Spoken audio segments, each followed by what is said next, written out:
દમણમાં 6 દિવસના નવજાત પુત્રનું અકસ્માતમાં કરુણ મોત, માતા ઘાયલ.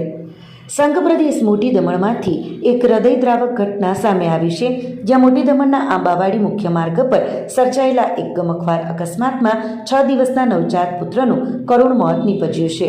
આ અકસ્માતમાં બાળકને જન્મ આપનાર માતા પણ ઘાયલ થઈ છે.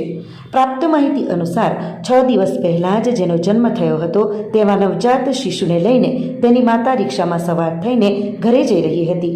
આ દરમિયાન મોટી દમણના આંબાવાડી મુખ્ય માર્ગ પર અચાનક એક ગંભીર અકસ્માત સર્જાયો હતો. અકસ્માત એટલો જોરદાર હતો કે રિક્ષામાં સવાર માતા અને પુત્ર બંનેને ગંભીર ઈજાઓ પહોંચી હતી. તાત્કાલિક બંનેને સારવાર માટે હોસ્પિટલ ખસેડવામાં આવ્યા હતા, પરંતુ ત્યાં ફરજ પરના તબીબોએ 6 દિવસના માસૂમ બાળકને મૃત જાહેર કર્યો હતો. 6 દિવસ પહેલાં જ ઘરમાં આવેલા પારણાની ખુશી માતમમાં ફેરવાઈ જતાં પરિવારમાં શોકનું મોજું ફરી વળ્યું છે. ઘટનાની જાણ થતાં જ દમણ પોલીસ તાત્કાલિક ઘટના સ્થળે અને હોસ્પિટલ પહોંચી હતી. પોલીસે અકસ્માત અંગે વધુ તપાસ હાથ ધરી છે અને કાયદેસરની કાર્યવાહી શરૂ કરી છે. આ માર્ગ પર અકસ્માતનું ચોક્કસ કારણ જાણવા પોલીસે રિક્ષા ચાલક અને અન્ય સાક્ષીઓની પૂછપરછ શરૂ કરી છે. અમારી લાઈવ ન્યૂઝ 24 ચેનલને સબસ્ક્રાઇબ કરો.